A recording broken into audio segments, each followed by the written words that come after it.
कराची के बाजारों में महंगाई के बाद शहरियों का शदीद परेशानी का इज़हार। अशियाए खुरोनोश की बढ़ती हुई कीमतों ने आम आदमी की जिंदगी अजीरन कर दी है। मज़ीद बताएंगी हमारी नुमाइंदा उरुज रिजवी। उरुज बताइएगा। जी बिल्कुल, इस वक्त हम मौजूद हैं कराची के सब्ज़ी मार्केट में, जहाँ पे महंगाई जो है अपने उरूज पर है।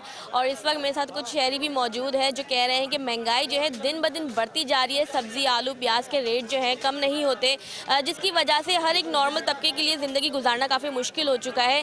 एक खातून भी मौजूद है, हम इनसे जानेंगे। हमें बताइएगा क्या देख रही है बाज़ार में, कितनी महंगाई है, कितनी ऊपर तक पहुँच चुकी है महंगाई? फ्रूट लेना, फ्रूट भी मैं देख रही हूँ, फ्रूट भी नहीं ले सकते, बंदा खाए तो खाए क्या, इतनी महंगाई है। ये हुकूमत ये नहीं करती कि चलो महंगाई की है तो फिर तनख्वाहें भी बढ़ाए। अच्छा, मुझे ये बताएं कि सब्जी मार्केट में हम ये देख रहे हैं आलू, लहसुन, प्याज कितनी ज़्यादा ऊपर जा चुके हैं। तो आप ये बताएं कि विदाउट प्याज के तो सालन बन नहीं सकता, आलू वगैरह तो इम्पोर्टेंट है। ना प्याज के बिना बनना है, ना टमाटर के बिना।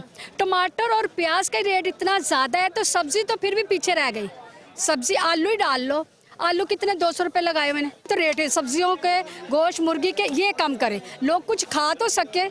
लोग तो जो छोटा बंदा वो दबका पिसता जा रहा है, जो बड़ा बंदा वो बढ़ता ही जा रहा है। जी बिल्कुल, यहाँ पे आने वाले शहरियों का यही कहना है कि हुकूमत कम से कम प्राइस पे कंट्रोल करे, क्योंकि जो एक गरीब तबका है उसके लिए एक वक्त की रोटी खाना तक मुश्किल हो चुका है। क्योंकि यहाँ जो सब्ज़ी के रेट हैं वो आसमान से बातें कर रहे हैं, जो कि हम ये देख रहे हैं कि यहाँ पे आने वाले लोग तो विजिट तो कर रहे हैं लेकिन वो ले नहीं पा रहे। उनका यही कहना है कि सब्जियों के रेट जो है उसको हुकूमत जो है कंट्रोल करे, ताकि हर तबका आसानी से एक वक्त की रोटी ज़रूर खा सके। जी